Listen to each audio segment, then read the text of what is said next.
Shri C K Shakir ഇപ്പോഴും തടസ്സം നിൽക്കുകയാണല്ലോ. ഇത് നല്ലതല്ല. സത്യപ്രതിജ്ഞ കഴിഞ്ഞപ്പോൾ ഭരണം ഏറ്റെടുത്തതാണ് മന്ത്രിമാർ, ചുമതല ഏറ്റെടുത്തതാണ്. പക്ഷേ ഏത് വകുപ്പ് ഭരിക്കണം എന്ന് തീരുമാനം വരുന്നില്ല. ഷാക്കിർ, അല്ല, വകുപ്പ് വിഭജനത്തിൻ്റെ കാര്യങ്ങൾ അന്തിമഘട്ടത്തിലാണ്. ഒരു മുന്നണി സംവിധാനമാകുമ്പോൾ അത് ചില കാര്യങ്ങളിലൊക്കെ സമയമെടുക്കും. എന്നാൽ പോലും കാര്യങ്ങളൊക്കെ ഭരണം യഥാർത്ഥത്തിൽ ഇന്നലെ അധികാരം ഏറ്റെടുത്ത ഉടനെ തന്നെ കേരളത്തിൽ ആരംഭിച്ചു എന്നുള്ളത് തെളിവാണ്. ഇന്നലെ ക്യാബിനറ്റ് യോഗം ചേർന്ന് തീരുമാനങ്ങൾ അറിയിച്ചു. അതിൻ്റെ ഇംപ്ലിമെൻറ്റേഷൻ നടന്നുകൊണ്ടിരിക്കുന്നു.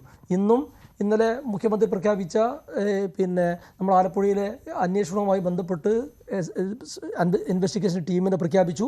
അതിന് തലവനെ പ്രഖ്യാപിച്ചു. അതിൻ്റെ കാര്യങ്ങളുമായി മുന്നോട്ട് പോകുന്നു.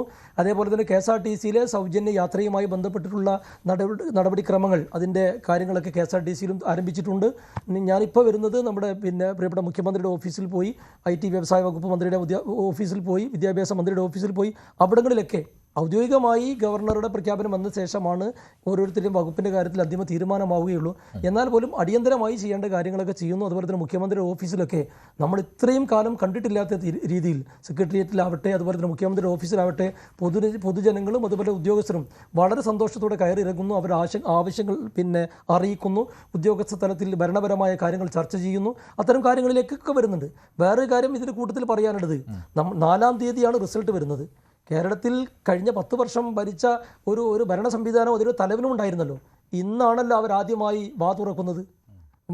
മുൻ മുഖ്യമന്ത്രി ശ്രീ പിണറായി വിജയൻ ഇന്നാണ് പറയുന്നത്, ഞങ്ങൾ പരാജയപ്പെട്ടിരിക്കുന്നു, ഞങ്ങൾ ജനവിധി അംഗീകരിക്കുന്നു, കേരളത്തിലെ ജനങ്ങൾ ഭരണമാറ്റം ആഗ്രഹിച്ചിരുന്നു എന്ന്.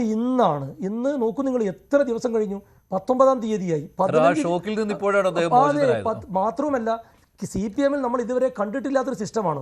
ഇന്നലെ ശ്രീമതി ടീച്ചർ, ഇന്ന് സ്വരാജ്, എല്ലാ ജില്ലാ കമ്മിറ്റിക്കാരും ശ്രീ പിണറായി വിജയനെയും MV ഗോവിന്ദനെയും ഒരു മടിയും കൂടാതെ ചീത്ത പറയുകയാണ്. അതായത് അവരാണ് ഇതിൻ്റെ കുറ്റക്കാർ.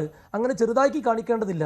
വളരെ ഉത്തരവാദപ്പെട്ട ആൾ ജില്ലാ കമ്മിറ്റിയിൽ മടിയും കൂടാതെ പറയുകയാണ്, CPM സെക്രട്ടറിയെ മാറ്റണം, പ്രതിപക്ഷ നേതാവിനെ മാറ്റണം എന്ന് പ്രധാനപ്പെട്ട CPM നേതാക്കന്മാർ പോലും പറയുന്നൊരു ഘട്ടത്തിലേക്ക് നമ്മൾ കേരളം എത്തിയിരിക്കുന്നു. ഒരു തരം ഫാസിസത്തിൽ നിന്ന് CPM-കാർ പോലും മോചിപ്പിക്കപ്പെടുന്നൊരു സാഹചര്യം ഇന്ന്. നമ്മൾ ഭരണത്തിന്റെ ഒരു റെക്കോർഡ് വേഗതയെക്കുറിച്ച് നേരത്തെ മഞ്ജു തന്നെ സൂചിപ്പിച്ചു. ലീഗിൽ തട്ടിയാണോ ഈ വകുപ്പ് വിഭജനം ഇങ്ങനെ നീങ്ങുന്നത്? കാരണം ഉന്നത വിദ്യാഭ്യാസത്തിന്റെ കാര്യത്തിൽ തർക്കമാണ്. ഇപ്പോൾ N ഷംസുദ്ദീൻ ലീഗിന്റെ പ്രതിനിധിയാണല്ലോ. അദ്ദേഹത്തിന് വിദ്യാഭ്യാസ വകുപ്പിന്റെ ചുമതലയെ ഉണ്ടാവുകയുള്ളൂ എന്നായിരുന്നു ഇന്നലെ വരെ. ഇന്ന് അതിൽ മാറ്റം വന്നിട്ടുണ്ടോ? പൊതുവിദ്യാഭ്യാസം മാത്രം ലീഗിന്, ഉന്നത വിദ്യാഭ്യാസം കോൺഗ്രസിന്. അതായത് നമ്മൾ ഈ തെരഞ്ഞെടുപ്പ് കഴിഞ്ഞ